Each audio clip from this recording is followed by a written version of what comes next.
Hello दोस्तों, हमारे YouTube channel पे आपका स्वागत है। आइए आज हम हिंदी के कुछ प्रश्नों को आपके सामने लेकर आए हैं। इन प्रश्नों को आप अच्छे से पढ़िए। पहला प्रश्न हमारा क्या है? हिंदी मानक वर्णमाला में कुल कितने वर्ण हैं? तो हिंदी वर्णमाला में कुल कितने वर्ण होते हैं? 52 वर्ण होते हैं। सभी को पता होगा हिंदी वर्णमाला में 52 वर्ण होते हैं। अंतस्थ व्यंजन की संख्या कितनी है? अंतस्थ व्यंजनों की संख्या 4 होती है। या रा ला वा। अंतस्थ व्यंजन हमारे 4 होते हैं। या रा ला वा। स्वरों की संख्या कितनी मानी गई है? स्वरों की संख्या 11 मानी गई है। छोटा बड़ा छोटी बड़ी छोटाऊ बड़ाऊ री ए ऐ ओ औ सभी को पता होगा स्वरों की संख्या 11 है और संस्कृत में स्वरों की संख्या 13 मानी गई है। नेक्स्ट है हिंदी शब्द की व्युत्पत्ति कहाँ से हुई है? तो हिंदू शब्द की व्युत्पत्ति सिंधु से हुई है। नेक्स्ट है हिंदी वर्णमाला को कितने भागों में विभक्त किया गया है? हिंदी वर्णमाला को 2 भागों में विभक्त किया गया है, स्वर और व्यंजन। 2 भागों में हिंदी वर्णमाला को विभक्त किया गया है और 2 भाग कौन कौन से हैं? स्वर और व्यंजन। हिंदी वर्णमाला में स्पर्श व्यंजनों की संख्या कितनी होती है? तो हिंदी वर्णमाला में स्पर्श व्यंजनों की संख्या कितनी है? 25 है। पा से माँ तक जितने भी व्यंजन होते हैं ये हमारे स्पर्श व्यंजन कहलाते हैं। इन्हें हम वर्गीय व्यंजन भी कहते हैं। कभी कभी एग्जाम में स्पर्श व्यंजन ना पूछकर वर्गीय व्यंजन भी पूछ सकता है, तो इसको आप लोग ध्यान रखिएगा कि हिंदी वर्णमाला में स्पर्श व्यंजन या वर्गीय व्यंजनों की संख्या कितनी है? 25 होती है। और ये कहाँ से कहाँ तक होती है? का से मा तक होती है। मात्रा के आधार पर हिंदी स्वरों के 2 भेद कौन कौन से हैं? तो मात्रा के आधार पर हिंदी स्वरों के 2 भेद हैं, ह्रस्व स्वर और दीर्घ स्वर। ह्रस्व स्वर वो होते हैं जिनको बोलने में हमें 1 मात्रा का समय लगता है और दीर्घ स्वर वे होते हैं जिनको बोलने में हमें ह्रस्व स्वर से दुगना समय लगता है, तो वो हमारे दीर्घ स्वर कहलाते हैं। नेक्स्ट है हिंदी वर्णमाला में व्यंजनों की संख्या कितनी है? तो हिंदी वर्णमाला में व्यंजनों की संख्या 33 मानी गई है। पंचतंत्र क्या है? पंचतंत्र कहानी संग्रह है। नेक्स्ट है इंद्रापति किसे कहा जाता है? इंद्रापति के नाम से हम किसको जानते हैं? विष्णु को। कबीरदास की भाषा कौन सी थी? कबीरदास की सदुकड़ी भाषा थी। ये भी एग्जाम में बहुत पूछता है कि कबीरदास की भाषा कौन सी थी, तो ये सदुकड़ी भाषा है। प्रगतिवाद उपयोगितावाद का दूसरा नाम है। यह किसका कथन है?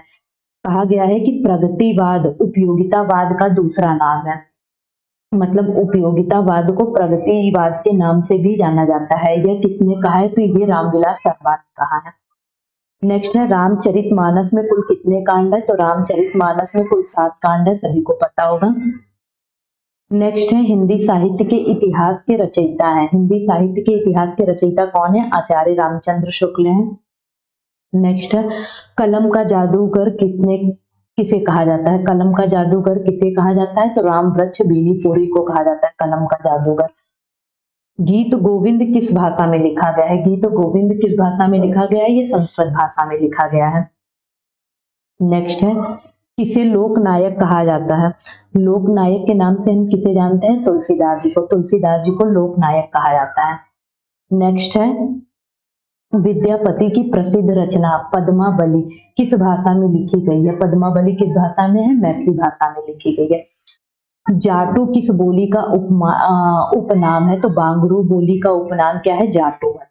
हिंदी का पहला नाटक कौन सा था? ये भी मोस्ट इंपॉर्टेंट है, पूछा जाता है। हिंदी का पहला नाटक कौन है? नहुस है हिंदी का पहला नाटक।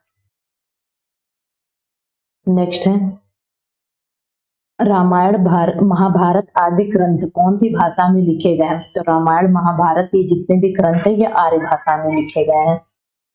नेक्स्ट है देवनागरी लिपि किस लिपि का विकसित रूप है? तो देवनागरी लिपि किस लिपि का विकसित रूप है? ब्राह्मी लिपि का। और हमारी हिंदी किस भाषा में लिखी गई है? तो ये देवनागरी लिपि में लिखी गई है। नेक्स्ट है हिंदी की विशिष्ट बोली ब्रज भाषा किस रूप में सबसे अधिक प्रसिद्ध है? तो ब्रज भाषा अधिकतर काव्य भाषा में ही अधिक प्रचलित है। नेक्स्ट है ये इंपॉर्टेंट है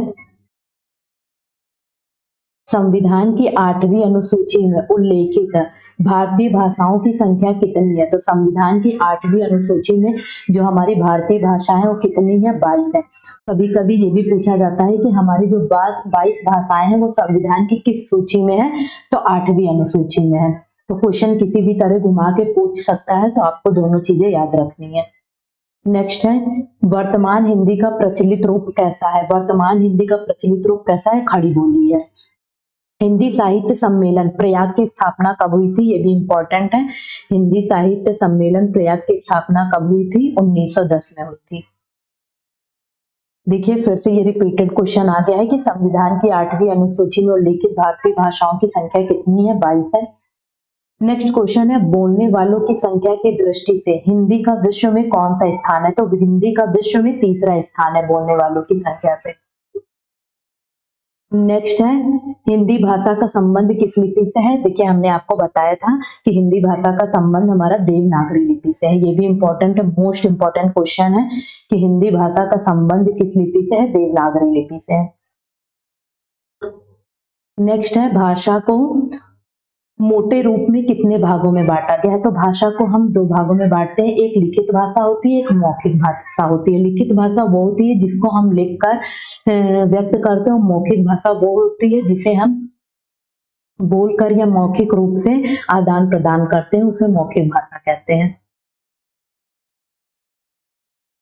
नेक्स्ट है, भाषा शब्द की उत्पत्ति कहाँ से हुई है? तो भाषा शब्द की उत्पत्ति कहाँ, ये क्वेश्चन थोड़ा सा इनकम्प्लीट है। यहाँ पे होगा कि भाषा शब्द की उत्पत्ति कहाँ से हुई है? तो ये भाष धातु होना चाहिए कि भाषा शब्द की उत्पत्ति भाष धातु से हुई है। देखिए हाँ, यहाँ पे लिखा है भाषा शब्द की उत्पत्ति कहाँ से हुई है? भाषा शब्द की उत्पत्ति संस्कृत की भाष धातु से हुई है। नेक्स्ट है, कवि नरेंद्र शर्मा ने राष्ट्रपिता महात्मा गांधी के निधन से प्रभावित होकर कौन सी रचना की? कवि नरेंद्र शर्मा ने राष्ट्रपिता महात्मा गांधी के निधन से प्रभावित होकर कौन सी रचना की है? रक्त चंदन की रचना। नेक्स्ट है, नाट्य शास्त्रकारों द्वारा असामान्य रस कौन सा है? तो ये विभत्स रस को असामान्य रस माना जाता है। नेक्स्ट क्वेश्चन है, काव्य शास्त्र का प्राचीनतम नाम क्या था? अलंकार शास्त्र काव्य शास्त्र का प्राचीनतम नाम था। रीति संप्रदाय के संस्थापक कौन थे? आचार्य वामन थे रीति संप्रदाय के संस्थापक। हिंदी में काव्य शास्त्र के प्रथम आचार्य कौन है? केशवदास है। नेक्स्ट है, साहित्य शब्द किस शब्द से बना है? साहित्य शब्द से बना है साहित्य शब्द। नेक्स्ट क्वेश्चन है, हिंदी साहित्य में जीवनी साहित्य का प्रारंभ कौन से युग से हुआ है? तो जीवनी साहित्य का प्रारंभ किस युग से हुआ है? भारतेंदु युग से। हिंदी भाषा और साहित्य के लेखक कौन है? श्याम सुंदर दास है। नेक्स्ट है, मनुष्य एक सामाजिक प्राणी, ये किसका कथन है? ये भी इंपॉर्टेंट है, ये अरस्तु का कथन है। अरस्तु ने कहा था कि मनुष्य एक सामाजिक प्राणी है। नेक्स्ट है, चप्पू किसे कहा जाता है? तो चप्पू किसे कहा जाता है? गद्य और पद्य मिश्रित रचनाओं को चप्पू कहा जाता है। कलाधर उपनाम से कविता कौन से कवि लिखते थे? जयशंकर प्रसाद लिखते थे कलाधर उपनाम से। नेक्स्ट है, रसनिधि किस कवि का उपनाम है? पृथ्वी सिंह का उपनाम है रसनिधि। नेक्स्ट है, प्रेमचंद्र की अधूरे उपन्यास का क्या नाम है? मंगलसूत्र। प्रेमचंद्र का जो अधूरा उपन्यास है उसका नाम है मंगलसूत्र। हिंदी का सर्वाधिक नाटककार कौन है? जयशंकर प्रसाद है हिंदी का सर्वाधिक नाटककार। नेक्स्ट है, तुलसीकृत रामचरितमानस में कौन सी भाषा का प्रयोग किया गया है? तो अवधी भाषा का प्रयोग किया गया है रामचरितमानस में। रामचरितमानस के रचयिता तुलसीदास हैं और इन्होंने किस भाषा का प्रयोग किया है? अवधी भाषा का। नेक्स्ट है, मीराबाई ने किस भाव में कृष्ण की उपासना की है? तो माधुर्य भाव में कृष्ण की उपासना की है मीराबाई ने। नेक्स्ट क्वेश्चन है, एकांकी के जन्मदाता कौन है? एकांकी के जन्मदाता इंपॉर्टेंट है, धर्मवीर भारती है एकांकी के जन्मदाता। और भी कई इनकी रचनाएं हैं, धर्मवीर भारती की गुनाहों का देवता हो गया, एकांकी हो गया, और भी कई सारी हैं, आप लोग पढ़िएगा। नेक्स्ट है, रामचरितमानस का प्रधान रस क्या है? शांत रस है रामचरितमानस का प्रधान रस। नेक्स्ट क्वेश्चन है, सबसे पहले अपनी आत्मकथा हिंदी में किसके द्वारा लिखी गई है? अपनी आत्मकथा के लेखक कौन है? डॉक्टर राजेंद्र प्रसाद। नेक्स्ट है, हिंदी कविता का पहला महाकाव्य कौन सा है? तो पहला महाकाव्य हिंदी कविता का कौन सा है? पृथ्वीराज रासो है। हिंदी के सर्वप्रथम प्रकाशित पत्र का क्या नाम है? ये मोस्ट इंपॉर्टेंट क्वेश्चन है। हिंदी के सर्वप्रथम प्रकाशित पत्र का नाम है उद्दंड मार्तंड। नेक्स्ट है, हिंदी साहित्य की प्रथम कहानी कौन सी? प्रथम कहानी, प्रथम पत्र और प्रथम उपन्यास, ये सब बहुत पूछते हैं। तो हिंदी कहानी की प्रथम कहानी कौन सी है? इंदुमती है हिंदी साहित्य की प्रथम कहानी। इंपॉर्टेंट है। आंचलिक रचनाएं किससे संबंधित होती हैं? क्षेत्र विशेष से संबंधित होती हैं। नेक्स्ट है, हिंदी गद्य का जन्मदाता किसको माना जाता है? भारतेंदु हरिश्चंद्र को हिंदी गद्य का जन्मदाता माना जाता है। कबीर किसके शिष्य थे? तो कबीर रामानंद के शिष्य थे। बिहारी ने क्या लिखे हैं? बिहारी ने दोहे लिखे हैं। आधुनिक काल का समय कब से कब तक माना जाता है? 1900 से अब तक जो है वो ये आधुनिक काल ही चल रहा है। नेक्स्ट है, हिंदी का आदि कवि किसे माना जाता है? स्वयंभू को हिंदी का आदि कवि माना जाता है। किस काल को स्वर्ण काल कहा जाता है? भक्ति काल को स्वर्ण काल के नाम से भी जाना जाता है, ये इंपॉर्टेंट है। नेक्स्ट है, निर्गुण भक्ति काव्य के प्रमुख कवि कौन है? निर्गुण भक्ति काव्य के प्रमुख कवि कबीरदास जी हैं। सगुण निर्गुण और सगुण दो शाखा होती हैं, तो निर्गुण भक्ति काव्य के प्रमुख कवि कबीरदास जी हैं। किस युग को आधुनिक हिंदी कविता का सिंहद्वार कहा जाता है?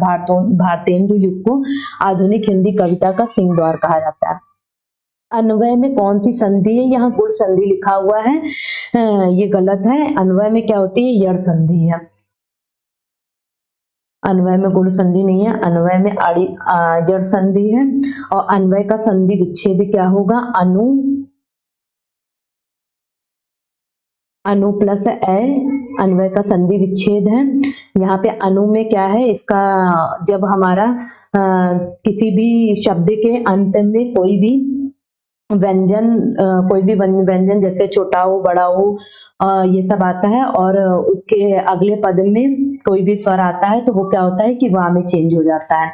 यहाँ देखिए वा में चेंज हो गया है, तो अनु प्लस ए का मिलाकर अन्वय बना है। तो अन्वय कौन सी संधि का उदाहरण है? यड़ संधि का। चयन में कौन सी संधि है? चयन में अयादि संधि है। ये एक ट्रिक भी है कि जहाँ पे या ये अयादि संधि में 3 अक्षर होते हैं और अधिकतर ये अयादि संधि में जो उदाहरण होते हैं उसमें या जरूर बीच में आता है। तो क्या है कि चयन में कौन सी संधि है? तो अयादि संधि है चयन में, और चयन का संधि विच्छेद है चे प्लस अन, चयन का संधि विच्छेद है। तो आज हमारे इतने ही क्वेश्चन थे। नेक्स्ट की प्रैक्टिस सेट के लिए आप हमारे यूट्यूब चैनल से जुड़े रहें। बहुत बहुत धन्यवाद।